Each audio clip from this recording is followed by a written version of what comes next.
ফেডারেশনের ত্রিপুরা রাজ্য কমিটির সভাপতি এবং উপজাতি যুব ফেডারেশনের কেন্দ্রীয় কমিটি তার যে সভাপতি মঞ্চে আসীন আছেন, আমাদের ত্রিপুরা বিধানসভার ভারতের কমিউনিস্ট পার্টি মার্ক্সবাদীর যে সংসদীয় সদস্যরা আছেন, তাদের নেতা, এক সময়ের যুব আন্দোলনের নেতা কমরেড জিতেন চৌধুরী, ভারতের গণতান্ত্রিক যুব ফেডারেশনের সর্বভারতীয় কমিটির সাধারণ সম্পাদক কমরেড হিমগ্ন, আপনারা যারা উপস্থিত হয়েছেন, ডিওয়াইএফ এবং টিওয়াইএফ এর নেতৃত্ব, সংগঠক, সমর্থক, সক্রিয় কর্মী, ত্রিপুরার বিভিন্ন মহকুমা থেকে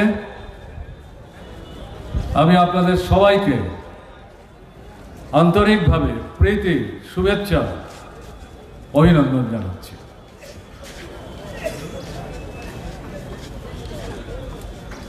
যুবকদের সামনে ত্রিপুরায় না, সারা ভারতবর্ষে জ্বলন্ত সমস্যা হচ্ছে চাকরি পাওয়া, কাজ পাওয়া, রোজগার পাওয়া, আয় উপার্জনের ব্যবস্থা নিশ্চিত হওয়া, পরিবার প্রতিপালন, একটা সুস্থ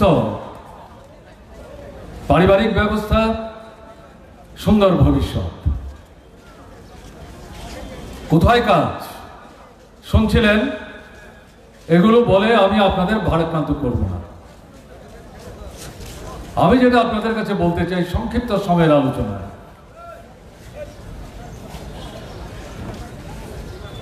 বিজেপি সরকার দিল্লির ক্ষমতায় আছে 10 বছর, ত্রিপুরার ক্ষমতায় আছে 72 মাস, 6 বছর। অভিজ্ঞতা কি বলে?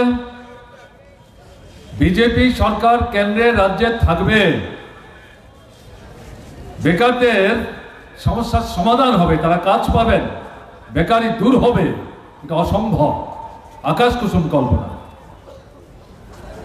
জিনিসের দাম নিয়ন্ত্রণে থাকবে, এটা অসম্ভব। কৃষক, যাদেরকে অন্নদাতা বলা হয়, রক্ত ঝরিয়ে, ঘাম ঝরিয়ে, মাঠের বুক চিরে যারা ফসল ফলান, তারা খেতে পান না, তাদের ছেলেরা, মেয়েরা অর্ধাহার, অনাহারে দিন কাটায়। তারা ফসলের ন্যায্য দাম পাবেন, অর্ধাহার, অনাহার থেকে মুক্তি পাবেন, এটা যদি আমরা ভাবি, তাহলে স্বপ্নের রাজ্যে অবগাহন করা হবে। এই যে পরিস্থিতি,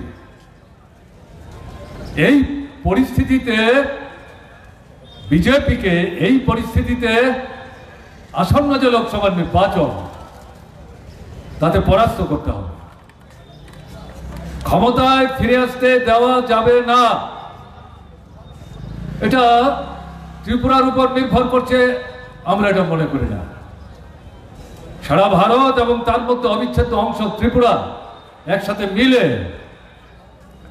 আওয়াজ উঠেছে, বিজেপি হটাও, দেশ বাঁচাও, কৃষককে বাঁচাও, যুব শক্তিকে এগিয়ে যেতে সাহায্য করো, আমাদের ছেলেরা, মেয়েরা, নবীন প্রজন্ম, যারা দেশের ভবিষ্যৎ, তারা যাতে শিক্ষায়, দীক্ষায়, সেখানে সুসম্পূর্ণ একটা চেতনা নিয়ে, বিজ্ঞান ভিত্তিক ভাবনা নিয়ে, নিজের পায়ে দাঁড়িয়ে দেশকে সামনের দিকে এগিয়ে নিয়ে যাওয়ার ক্ষেত্রে কার্যকরী ভূমিকা নিতে পারে, এই দৃষ্টিভঙ্গি মাথায় রেখে বিজেপিকে ক্ষমতা থেকে হটাতে হবে।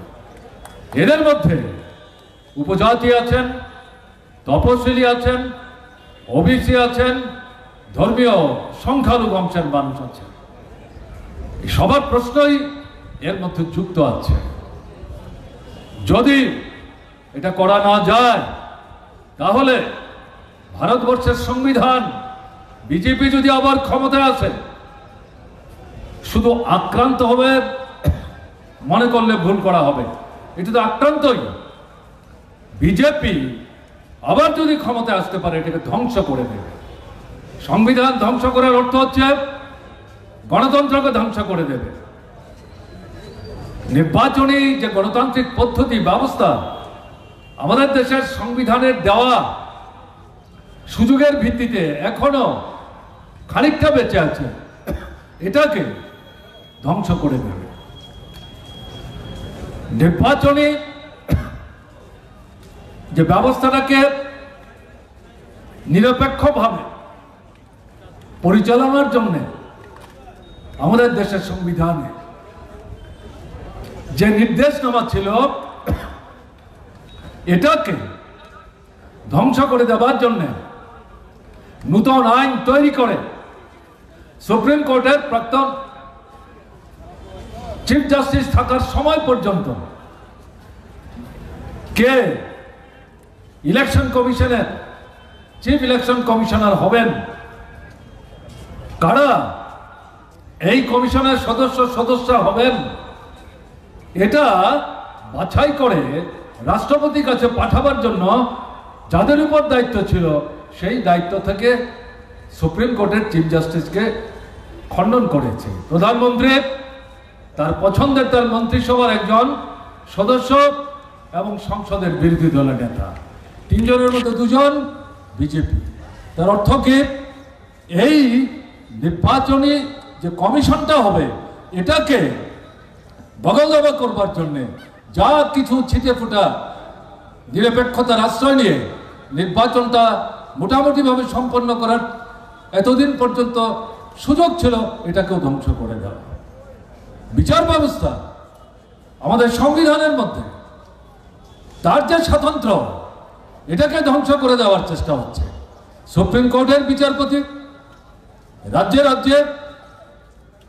রাজ্যের যে বিচার ব্যবস্থা, সর্বোচ্চ আদালত, তার চিফ জাস্টিস এবং এই বিচার ব্যবস্থায় যারা বিচারক, এখানেও দলীয় দৃষ্টিভঙ্গি নিয়ে বিজেপি তাদের পছন্দের লোকদেরকে অন্তর্ভুক্ত করে এই বিচার ব্যবস্থার নিরপেক্ষতা তাকে ধ্বংস করে দেওয়ার চেষ্টা করছে। কাজে এই যে পরিস্থিতি চলছে এটাকে মেনে নেবেন। এটাকে মেনে নেওয়া মানে ভারতবর্ষের বুকে ফ্যাসিস্ট রাজত্ব কায়েম করার সুযোগ করে দেওয়া। বিজেপির নেতৃত্বে একদলীয় স্বৈর শাসন যার অন্তর্নিহিত মূল ভাবনা হচ্ছে ফ্যাসিস্ট রাজত্ব কায়েম করার, সেটাকে সাহায্য করা হবে। তাই আসন্ন লোকসভার নির্বাচনে এদেরকে পরাস্ত করবার জন্য সারা ভারতবর্ষে যে আওয়াজ উঠেছে সেই আওয়াজে ত্রিপুরার গণতান্ত্রিক আন্দোলনের সাথে যারা প্রত্যক্ষ পরোক্ষভাবে যুক্ত আছেন তাদেরকে গুরুত্বপূর্ণ ভূমিকা গ্রহণ করতে হবে। আপনারা দেখেছেন গত 23-এর বিধানসভার নির্বাচনে আমরা বামপন্থীদের পক্ষ থেকে ত্রিপুরার নির্বাচক মন্ডলীর উদ্দেশ্যে আহ্বান রেখেছিলাম। এই 5 বছরের দুঃশাসনে এরা প্রমাণ করে দিয়েছে এটা গণদুশ্মন, জনগণের স্বার্থের প্রহরী না, জনগণের স্বার্থের সংহারক, দুর্নীতি এবং এই যে সরকারটা সমর্থক হয়ে গেছে। এদেরকে পরাস্ত করুন এবং এদের হাত থেকে ত্রিপুরাকে উদ্ধার করুন। ত্রিপুরায় একটা জনমুখী ন্যূনতম কর্মসূচির ভিত্তিতে বাম গণতান্ত্রিক ধর্মনিরপেক্ষ শক্তির সমন্বয়ে একটা বিকল্প সরকার তৈরি করবার জন্য এগিয়ে আসেন। আপনারা দেখেছেন ভোটের যে ফল, বিশ্বাসঘাতকতা, বর্ণচূড়া, ময়ূরের পাখনা, কাক তার লেজে বেঁধে যেমন ময়ূর সারবার চেষ্টা করে আসলে নিজের চেহারা ঢেকে রাখতে পারে না, এরকম করে যারা এই নির্বাচনে বিজেপির বিরুদ্ধে কথা বলে গোপনে বিজেপির সাথে সমঝোতা করে বামপন্থীরা যাতে ফিরে এসে আবার একটা গণতান্ত্রিক পরিমণ্ডলে ত্রিপুরাকে এগিয়ে নিয়ে যাওয়ার মতো একটা সুস্থ গণতান্ত্রিক পরিমণ্ডল সম্পন্ন সরকার তৈরি করতে না পারে, বিশেষ করে উপজাতি অংশকে বিভ্রান্ত করা, বামপন্থীদের থেকে দূরে রাখা এবং উপজাতি অনুপজাতির মধ্যে বিভেদের যে ফারাকটা এটাকে প্রশস্ত করার লক্ষ্য নিয়ে এরা যদি কাজ না করতো তাহলে কিন্তু এই সরকার আসতে পারে না। 51 থেকে 39, 44 থেকে 31 এটা পরিষ্কার হয়ে গেছে। আজকের যে পরিস্থিতি, এই পরিস্থিতিতেও এরা যাদেরকেই প্রার্থী হিসেবে দাঁড় করাক না কেন, তাদের কি গুণাবলী আছে নাই আমি এই নিয়ে কথা বলতে চাইছি না। এটা ব্যক্তিগত বিষয় নিয়ে আলোচনার বিষয় না। নির্বাচন উচ্চতর পর্যায়ে রাজনৈতিক সংগ্রাম, কর্মসূচির লড়াই, দৃষ্টিভঙ্গির লড়াই, বিকল্প পথের নিশানা দেখাবার লড়াই। এই পরিস্থিতিতে সারা দেশের যে আওয়াজ উঠেছে বিজেপিকে পরাস্ত করো, আমাদের ত্রিপুরা তো বিধানসভার নির্বাচনে যেটা একেবারে দুর্গড়া এসে বিশ্বাসঘাতকদের জন্য বাস্তবায়িত করা গেল না, এই লোকসভার নির্বাচনে ওই বিশ্বাসঘাতকরা এদের পেটে ঢুকে গিয়ে এই নির্বাচনে ওদের পরাজয় রুখবার জন্য ওদের প্রার্থীদেরকে জয়যুক্ত করে দিল্লির বুকে এই ফ্যাসিস্ট সুলভ শক্তিকে ক্ষমতায় রেখে ভারতবর্ষের গণতন্ত্রকে সমাধিস্থ করবার আকাঙ্ক্ষা নিয়ে যারা কাজ করছে তাদেরকে পরাস্ত করবার জন্য সংঘবদ্ধ হতে হবে। এখানে আমাদের আবেদন থাকবে, শুধু বিজেপির বিরুদ্ধে কথা বললে হবে না, প্রকৃত অর্থে ধর্মনিরপেক্ষ দৃষ্টিভঙ্গি, গণতান্ত্রিক দৃষ্টিভঙ্গি, জাতি, ধর্ম, বর্ণ, সম্প্রদায় নির্বিশেষে আত্মম্ভরী মনোভাব নিয়ে নিজেদের ক্ষমতার যে পরিমাপ এটা নিজেদের মতো করে হিসেব নিকেশ করে সবাইকে উপেক্ষা করে যদি কেউ নিজেরাই মনে করেন বিজেপিকে এরকম কিছু ভাবনা চিন্তা সম্পন্ন যে রাজনৈতিক দল তারাই পারবেন, তাহলে এটা তারা ভুল করছেন। সেই জায়গায় ত্রিপুরার বামপন্থী গণতান্ত্রিক দৃষ্টিভঙ্গি সম্পন্ন, ধর্মনিরপেক্ষ দৃষ্টিভঙ্গি সম্পন্ন যে সমস্ত জনগণ, তাদের উদ্দেশ্যে এবং বিশেষ করে যুব শক্তিদের উদ্দেশ্যে আহ্বান করব, ইতিমধ্যে আপনাদের কাছে দিন যত এগিয়ে আসছে এই নির্বাচনের ছবিটা পরিষ্কার হয়ে যাচ্ছে। এই পরিস্থিতিতে দাঁড়িয়ে ত্রিপুরায় প্রকৃত অর্থেই এই ফ্যাসিস্ট বিজেপিকে পরাস্ত করার জন্যে, গণতন্ত্রকে পুনরুদ্ধারের জন্যে, সংবিধানকে রক্ষা করবার জন্যে, ধর্মনিরপেক্ষতার যে মতাদর্শ তাকে সুরক্ষিত করবার জন্যে এবং এগুলো রক্ষিত যদি না হয় জিনিসের দাম কমবে না, চাকরি হবে না, ফসলের ন্যায্য দাম পাবে না এবং সুস্থ যে সমাজ ব্যবস্থার কথা বলছি সেই ব্যবস্থা সুনিশ্চিত করা যাবে না, ছেলে মেয়েদের শিক্ষার সুযোগ থাকবে না এবং অসুস্থ মানুষ যারা তাদের চিকিৎসা, ঔষধ পত্র এগুলোর কোনো গ্যারান্টি থাকবে না, ছোট বাজারে যারা ব্যবসায়ী তাদের অস্তিত্ব বিপন্ন, দেয়ালের পিঠ থেকে গেছে, তাদেরকেও রক্ষা করা যাবে না। তাই আমি আমার কথা শেষ করার আগে এই আবেদন করব, জীবন তো একটাই, মানুষ একবারই জন্মায় এবং পৃথিবী থেকে তাকে এক সময়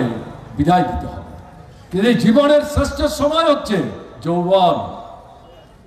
আপনারা এই যুব শক্তি আজকে এখানে সমবেত হয়েছেন জীবনকে বাজি রেখে, আপনাদের জীবনকে প্রতিষ্ঠিত করবার জন্য, ভবিষ্যৎকে রাগিয়ে তুলবার জন্য, দেশকে এগিয়ে নিয়ে যাওয়ার জন্য শপথ নিয়ে সারা ভারতবর্ষের সাথে কাঁধে কাঁধ মিলিয়ে এই ত্রিপুরার নির্বাচনে দুটো আসনেই বিজেপিকে তার সহযোগীদের পরাস্ত করে প্রকৃত দেশপ্রেমিক গণতান্ত্রিক ধর্মনিরপেক্ষ শক্তির প্রতিনিধিত্ব করবার জন্য সামনের দিনে যারা বাছাই প্রার্থী হিসেবে আপনাদের সামনে দাঁড়াবে তাদেরকে জয়যুক্ত করবার জন্য ঝাঁপিয়ে পড়বেন, এই আহ্বান আপনাদের সামনে রেখে আপনাদেরকে অভিনন্দন জানিয়ে আমি আমার কথা বলা শেষ করছি। ভালো থাকবেন, আমার নমস্কার নেবেন।